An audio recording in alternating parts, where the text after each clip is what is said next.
Mounia Bourida, comment ça va? Ça va très bien. مرحبا بك. يسلمك صحة رمضانكم aussi. Nous sommes Inch'Allah بالصحة والهنا et Inch'Allah cette année sera mieux que les autres années. On voit que les choses commencent à s'alléger donc alhamdoulilah pour cette année. C'est vrai. Est-ce que vous pouvez déjà nous parler de cette belle aventure? Comment ça a commencé? Moi, c'est la première fois que je vous reçois. Oui. Du coup, j'aimerais en savoir davantage, comme on dit. Alors, déjà, il faut savoir que je n'ai pas fait de cuisine de formation. Moi, j'ai fait des études en sciences politiques et une fois que mes études finies, je me suis dirigée vers l'administration. J'ai trouvé ça un peu ennuyant pour moi qui aime tout ce qui est beau, tout ce qui est artistique, tout ce qui a du mouvement en fait. Et j'ai fait un concours culinaire. Je suis arrivée en demi-finale et je me suis dit, moi qui est arrivée en demi-finale, peut-être que j'ai du potentiel pour travailler ou bien pour adopter ce métier-là. J'ai postulé dans plusieurs restaurants, j'ai été retenue dans un restaurant. Petit à petit, j'ai gravi les échelons pour devenir chef de ce restaurant. Et ensuite, je me suis dirigée vers les réseaux sociaux pour partager mon savoir-faire et pour vulgariser aussi la cuisine. Parce que je fais partie des gens qui aiment bien manger, mais qui n'aiment pas passer des heures et des heures en cuisine. Donc, ce que je fais, c'est que je prends des recettes qui sont un peu compliquées, je les simplifie. Et je leur dis, allez-y, taïbohom. C'est simple à faire. Et voilà. Et je crois que tout le monde peut cuisiner, des hommes, des enfants, des personnes âgées, tout le monde peut cuisiner. Et donc, je suis là pour simplifier et un peu banaliser et vulgariser la cuisine. Très bien. Voilà.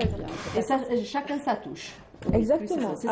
Il faut avoir une touche personnelle, une touche. Il faut savoir les prendre aussi en photo pour nous donner envie aussi de les essayer. Hein. Après, il y a tout un autre de communication. Parce que là, franchement, moi, quand je cuisine et quand je prends des photos, ça n'a rien à voir avec le goût. Mais vous, par contre, vous nous donnez tellement envie de reprendre et de reproduire les recettes. C'est ça, il faut avoir une certaine pédagogie de transmettre le message. Donner une recette, c'est simple. On va sur Internet et on prend n'importe quelle recette. Mais trouver la personne qui nous l'explique tellement d'une façon simple qu'elle nous donne envie de la faire et nous motive à la faire, moi c'est ça mon objectif. Ça, c'est justement Wahida, vous qui suivez Mounikouk, moi depuis une petite semaine, je l'avoue, qu'est-ce que vous avez retenu des recettes? Quelles sont les recettes qui vous ont marqué? J'en ai tellement essayé que je sais franchement, alors est-ce que c'est l'école classique, j'ai envie de dire l'ancienne école, ou c'est un petit peu revisité? C'est revisité, c'est ça en fait ce qui est beau sur sa page qu'on trouve chez Mounikouk, c'est qu'elle revisite des plats traditionnels. Parfois, quand on les voit dans la vie elle, au quotidien, on se dit ah c'est compliqué à faire et tout. Mais non, en fait, quand on va voir ce qu'elle fait, c'est plus simple. Donc, on peut avoir un plat, enfin à l'entrée, le plat de résistance, des desserts et même des jus et des boissons très faciles à faire. D'ailleurs, tout à l'heure, j'étais en train d'enregistrer. Dès que je rentre, je vais faire ça. Un livre Zman, c'était, je pense, le livre que tous les Algériens. Zman, c'était la cuisine algérienne. Oui. On voit que les ingrédients, ils sont peu. C'est ça. Maintenant, il y a beaucoup plus d'épices, il y a des mélanges et tout. Zman, il n'y avait pas. C'est pour ça qu'on se contentait de ça. Certes, on peut faire la recette à la au sola, mais on peut, qui m'a côté, rajouter sa touche, réduire le temps de cuisson, la mettre la cocotte rapidement. Donc, tout ça, c'est. Mais la cocotte, je أنا honnêtement, j'aime bien j'aime bien نطيبها في الطين. انا مازالني هذاك تاع زمان نطيب في الطين. Même le goût même le goût تاعها يجي. C'est surtout pendant le Ramadan, bien sûr. Et puis Ramadan, je pense qu'on est plus vers des recettes classiques que modernisées, parce que c'est là où toute la famille mange. Et on devrait faire un peu d'effort pour tout le monde, faire plaisir à tous.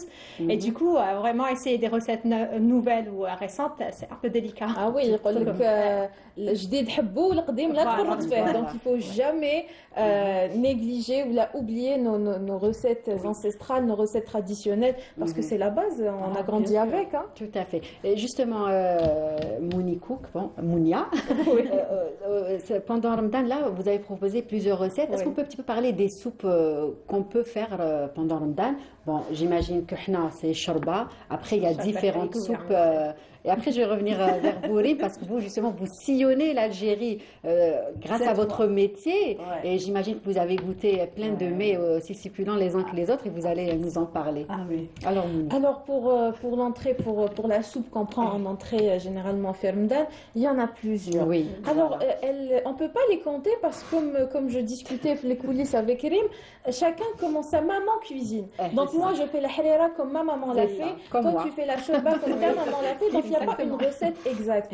Après, on peut varier les soupes. On peut faire la soupe, la shorba beda, la shorba frik, le jarib al frik, la harira avec chicha, harira avec les langues d'oiseaux, b'lsan asfour.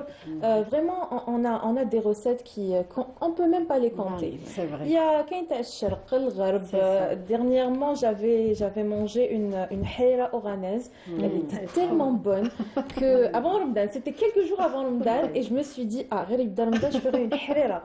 Donc voilà, il y a certains oranais qui m'ont dit non, une harira sans krouia, non, ça se fait pas. Moi je me dis j'aime bien, c'est plus important, elle est bonne. Donc voilà, le plus important c'est qu'elle soit bonne et qu'on l'apprécie. Mounikouk a proposé pas mal de recettes pendant ce mois de Ramadan, des recettes assez, on va dire, originales. Oui.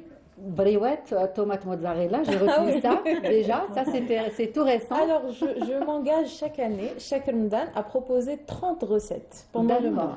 Donc tous les jours une recette, ça peut être un plat, ça peut être un dessert ou une entrée.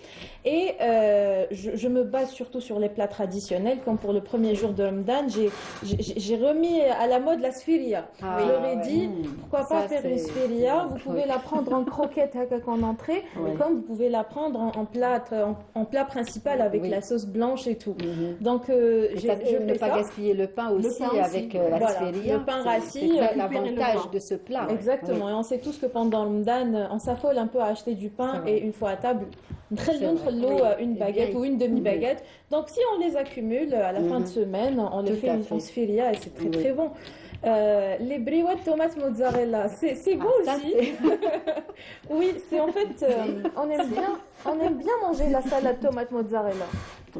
Pourquoi pas mettre tomate et mozzarella dans des feuilles de briques. C'est bon ça. Oui. Et après, vous les avez frits ou au four? Au four. D'accord, au four. On peut les frire, on peut les mettre au four. Oui, mais au four, moi je suis pour une adepte du four. Pour les bourrecs, éviter tout ce qui est gras.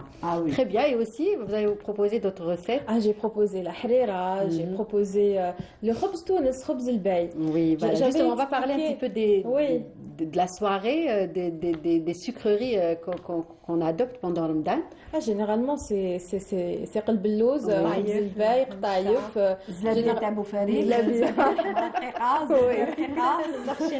C'est ça les pâtisseries ou les desserts qu'on prend pendant Ramadan. Il y a aussi tiramisu, la tarte aux fraises, la charlotte aux fraises. Oui, c'est vrai que c'est la période des fraises. Oui, donc franchement, sur la page Mounikouk, il y a pas mal de recettes. J'ai tellement fait le tour que maintenant, je prends des anciennes recettes que j'avais postées et je leur donne un petit air frais et je les remets. Donc voilà. De toute manière, dès qu'on est sur votre page, on est inspiré. Donc on a le menu de la journée. Si un jour Lilia vous bloquez, allez voir, vous allez voir. C'est ce que je vais faire. Je pense que je ne vais pas tarder à l'être. Bah oui. Très bien.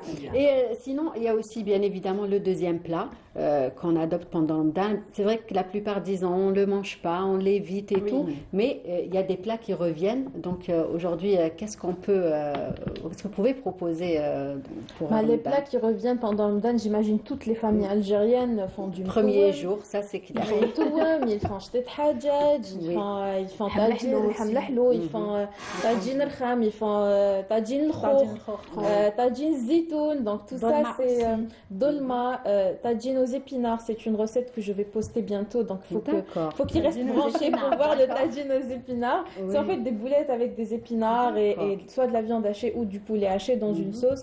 Et c'est très très bon. Le mderbel aussi. Et on a tendance à croire que ces recettes sont compliquées. Moi, personnellement, quand j'étais jeune, qui se met mderbel, je me dis c'est vrai. Moi, au jour d'aujourd'hui, mderbel, tbiha. Pour moi, c'est juste des légumes frits dans une sauce. Voilà, sauce rouge. Exactement. C'est très très simple. C'est les bases. C'est كي تقول مدربل واحد مدربل. يبقى لا بالك تقولي لي مدربل نقول لك لا ما ناكلوش. Bon, pour les noms, c'est vrai que... Mais ça va, on en avait des noms un peu bizarres. Hein. Oui, c'est vrai qu'il y a quelques plats qui sont un peu bizarres. C'est pas le plat. حمحلو. Oui. Tagine l'hlou, justement, c'est quoi ce tagine l'hlou ou l'alham l'hlou? C'est juste des légumes secs, enfin des légumes, des fruits secs dans du sirop, c'est tout, avec de la cannelle, de l'eau de fleur d'oranger, ça parfume bien, ça sent Ramadan. C'est très très simple à faire. Donc, vous êtes resté sur le plat traditionnel de l'hab l'hlou ou vous êtes du genre à rajouter les fruits? Parce qu'on voit ces dernières années, on rajoute des fruits, du kiwi, de l'ananas. Il y a beaucoup de fruits qui n'existaient pas avant. C'est bien, ça rajoute de la couleur, de la diversité, de rajouter. Mais ça dépend, ça dépend des goûts aussi, attention. Même le goût, quand on fait cuit avec les ananas ou l'autre, ça change. Je pense qu'il les met à la fin. Qu'avant, il n'y avait pas ça. Soyons clairs, c'était des pruneaux, des abricots, raisins secs. والمزهر والقرفة من فوق. Maintenant, on trouve des fraises. Quand c'est la saison, on met des pommes entières. Oui, des pommes. Moi, c'est systématique. Oui, et maintenant, on peut faire tout. Des fraises, des kiwis, comme je disais, il y a même de la mangue séchée.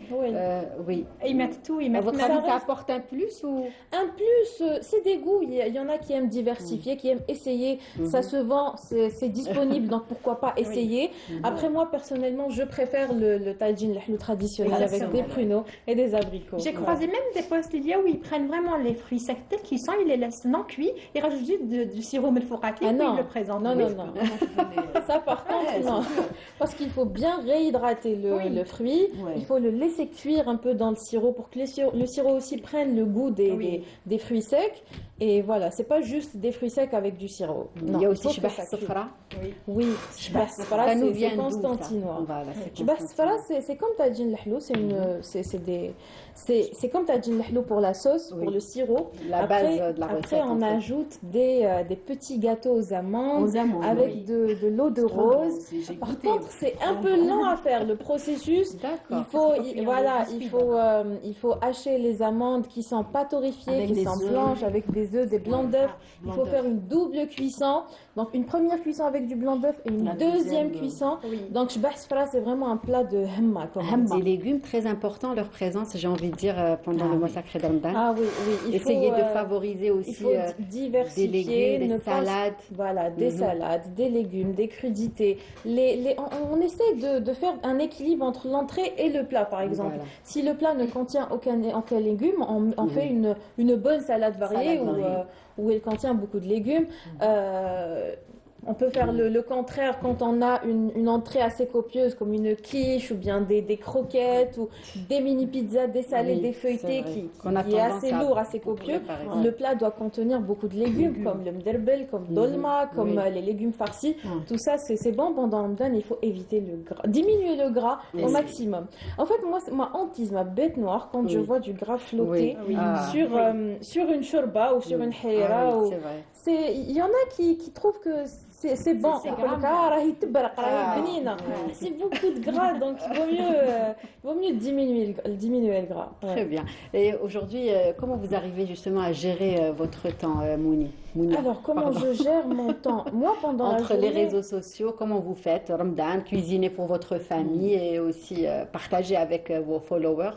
Alors, déjà que je commence à préparer les recettes bien avant Ramadan, ça je l'avoue. Oui.